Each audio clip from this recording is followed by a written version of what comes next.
Friends, आज video फिर लेकर हाजिर हुआ हूँ। जो कल बाकी रह गया था आज उसको पूरा करेंगे। कल अपन आर्ट सभ्यता पढ़ रहे थे। आर्ट सभ्यता पूरी नहीं हुई थी, कल के चैप्टर में आज पूरी कंप्लीट कर लेंगे जो बकाया रह गया है। और आपने आर्ट सभ्यता में जो मुझे प्यार दिया है वीडियो को, और वीडियो को अच्छी भी लगी है सबको, और मैं यही चाहता हूँ कि आगे से और अधिक वीडियो चाहिए। तो अपने इस चैनल को इतना प्यार दो कि पूरे राजस्थान में भी चर्चित हो जाए। एक गरीब टीचर की जो प्रणाली है वो आगे बढ़कर आपके सामने नए विचार सामने आए, और मैं अच्छी बातें बताऊं, अच्छे ज्ञान दूं, अच्छी तकनीक से पढ़ाऊं, वो सबके लिए। तो देखो बेटा, है इस चैनल के बारे में आपने आज नई वीडियो आई है, वो वीडियो देख लीजिए। आर्ट सभ्यता, कल आपने आर्ट सभ्यता में बहुत सी बातें याद कर ली थी, परिचय, स्थान, खोज, सब कुछ बातें कर ली थी, लेकिन आज बाकी रह गया था, वो देखते हैं। आर्ट सभ्यता के पार्ट सेकंड बेटा बाकी रहता है। यहाँ पर जो मिट्टी के मर्तबांड, क्या बेटा, मिट्टी के मर्तबांड देखना बेटा, मिट्टी के मर्तबांड। मर्तबांड है मिट्टी के जो बने हुए मर्द बांड थे, जो पात्र थे बेटा, मिट्टी के जो पात्र, क्या बोलते हैं, पात्र। उन पात्रों के जो बड़े अनाज रखने के, क्या रखने के, अनाज रखने के बड़े बड़े भंडार, बड़े बड़े पात्र, बड़े बड़े पात्र, उन पात्रों को उस समय आर्ट सभ्यता में गोरे या कोटे कहा जाता था। एग्जाम की दृष्टि से काफी महत्वपूर्ण क्वेश्चन है कि किस स्थान पर अनाज रखने के बड़े बड़े पात्रों को गोरे या कोटे कहा जाता था, किस सभ्यता से संबंधित है, तो आपकी कौन सभ्यता है, अहाड़ है। इसके अलावा बेटा तांबे के साथ आर्ट सभ्यता के लोग किस धातु का सबसे ज्यादा उपयोग करते थे, तांबे का। लेकिन तांबे के साथ उन लोगों ने किस धातु का प्रयोग करना भी सीख लिया था, लोहे की धातु का प्रयोग।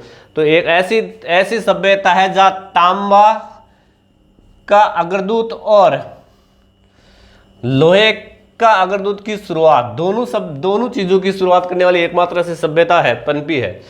इसके अलावा बेटा सहू को आभूषण, जो यहाँ के जितने भी शव मिले हैं या कंकाल वगैरह मिले हैं, उन कंकालों को जो दफनाया गया था, जिनके सिर उत्तर की तरफ होते थे और उनके पैर किस ओर होते थे, दक्षिण की तरफ होते थे। लेकिन उन शवों को आभूषण सहित, किस सहित, आभूषण सहित दफनाया जाता था, जिनके सिर उत्तर में और पैर किस ओर होते थे, दक्षिण की ओर। इस विशेषता के बाद में यहाँ पर बेटा घरों का जो गंदा पानी होता था, बेटा घरों का जो गंदा पानी, देखो बेटा सबसे इंपॉर्टेंट चीज है। आर्ट सभ्यता में वहां निकास की बहुत उत्कृष्ट प्रणाली थी, कालीबंगा सभ्यता में, लेकिन कालीबंगा सभ्यता में उस चीज का अभाव था।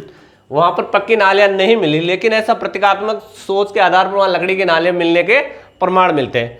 लेकिन यहाँ पर देखो घरों में गंदे पानी के निकास के लिए घरों के सामने गहरे गड्ढे होते थे बेटा, क्या होते थे, गहरे गड्ढे होते थे, खोदते थे। वो गड्ढे किस आधार पर, किस प्रणाली के आधार पर होते थे, चक्रकूप प्रणाली के आधार पर। तो यहाँ घरों के गंदे पानी के निकास के लिए घरों के सामने गहरे गड्ढे होते थे, जिन्हें किस विधि से बनाया जाता था, चक्रकूप विधि से। इसके बाद में यहाँ के लोग किस चीज से भी परिचित थे, कृषि से। कृषि के साथ में यहाँ की व्यापार प्रणाली, व्यापार वाणिज्य, वो काफी उत्कृष्ट था।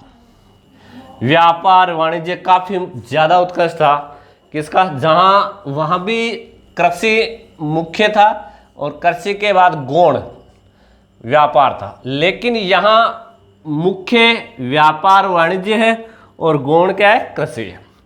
इस विशेषता के बाद बेटा यहाँ के बिना हत्थे के, बिना हत्थे का मतलब सिंपल सा, उन जो पानी के पात्र होते हैं उन पात्रों के क्या नहीं थे, पकड़ने के हत्थे नहीं थे, हैं।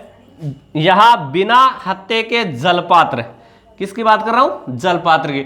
जो ये जलपात्र ईरानी सभ्यता की पद्धति से मिलते जुलते थे, उनके समान थे।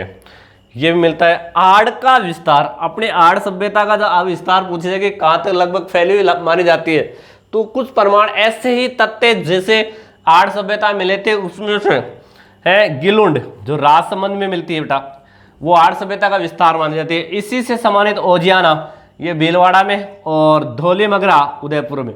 तो गिलोंड, ओजियाना और धौलीमगरा किस सभ्यता है बेटा? आर्य सभ्यता का ही अंग है। किसके अंग है? आर्य सभ्यता के अंग है बेटा। कौन? गिलोंड है, ओजियाना है और धौलीमगरा है। और ये सभ्यता राजस्थान की काफी महत्वपूर्ण सभ्यताओं में से है आर्य सभ्यता।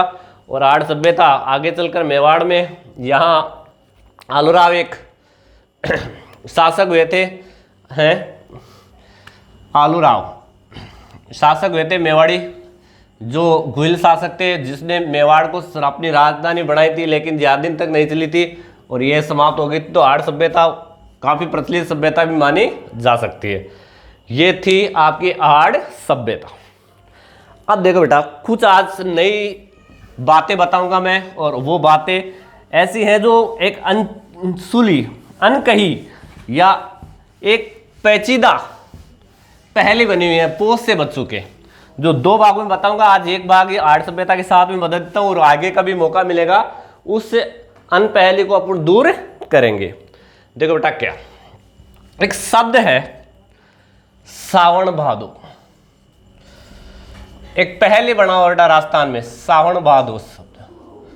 अब सावन भादो को लेकर बेटा बहुत सी पहलियां बनी हुई हैं, बहुत से काफी महत्वपूर्ण चर्चित बातें भी होती है कि सावन भादवों को लेकर कई प्रश्न कला संस्कृति में आपको पूछे जाते हैं।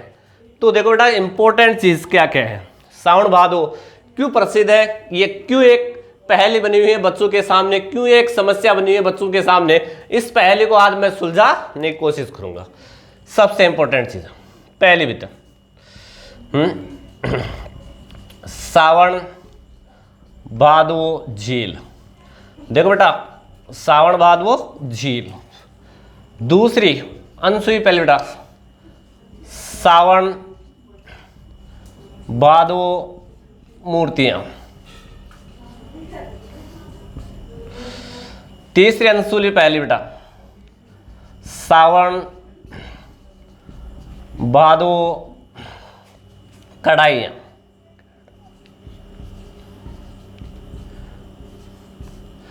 कढ़ाइयां। चौथी अनसुली पहले बेटा, सावन भादवो नहर। पांचवी अनसुली बेटा, सावन भादवो बांध। छठी बेटा, सावन भादवो परियोजना। सावन भादवो परियोजना। इसके बाद बेटा सावन भादवो महल। इसके बाद बेटा सावन भादवो झरना। और इसके बाद बेटा सावन भादवो उद्यान। देखो बेटा, काफ़ी महत्वपूर्ण तथ्य है, अनसुली पहेली है ये सावन भादवो, जो आपके एग्जाम्स में बहुत से क्वेश्चन पूछे जा चुके हैं। सावन भादवो अनसुली पहेली है एक ऐसे तथ्य, एक ऐसा तथ्य जिसको मैं आज हल करने जा रहा हूँ। आज एक ऐसी प्रणाली, एक ऐसी समस्या जो राजस्थान के संदर्भ में हल होगी। आगे और भी अच्छी बातें बताऊंगा जो बहुत नई होगी। देखो बेटा, सावन भादवो झील ये राजस्थान में किस जिले में? ये राजस्थान के बेटा किस जिले में है आपको याद रखना बेटा, सिरोही में। कहां पर है? सिरोही में। और सिरोही में बेटा एक दुर्ग है अचलगढ़ दुर्ग। कौन सा दुर्ग है? अचलगढ़ दुर्ग। दूसरी सावन भादवो मूर्तियां। सावन भादो है, सावन भादवो मूर्तियां बेटा इसी सिरोही में। कहां पर है? इसी सिरोही में है और इसी दुर्ग के अंदर है बेटा। ये दोनों चीजें, सावन भादवो झील और सावन भादवो मूर्तियां सिरोही में है और दोनों की दोनों किस में? अचलगढ़ में। अगली बेटा सावन भादवो कढ़ाइयां। देखो बेटा, नागदा का नाम सुना है? नागदा है, नागदा कहां पड़ता है बेटा? बीकानेर। और बीकानेर में नागदा बेटा आपकी करणी माता चूंकि देवी के लिए प्रसिद्ध है बेटा। यहां पर जो विशाल कढ़ाई है, उन कढ़ाइयों को किस नाम से जाना जाता है बेटा? सावन भादो, तो कहाँ पर है? बीकानेर में। सावन भादो नहर, सावन भादो बांध और सावन भादो परियोजना। सावन भादो नहर, सावन भादो बांध परियोजना, तीनों की तीनों आपकी किस जिले में बेटा? कोटा में। तीनों सावन भादो नहर, बांध और परियोजना तीनों कोटा में है। मूर्तियां और झील सिरोही में है और कड़ाई आपकी नागदा बीकानेर करणी माता के मंदिर में है। सावन भादो बेटा महल, डीग का नाम सुना होगा, जो जल महलों की नगरी कहलाता है। और कहाँ पर ये डीग? भरतपुर में, डीग में है। और सावन भादो झरना, ये आपके बेटा जोधपुर में है। कहाँ पर है? जोधपुर में झरना है। और अंतिम बेटा सावन भादो उद्यान आपके रामनिवास बाग में, रामनिवास बाग, बाग ये कहाँ पर बेटा?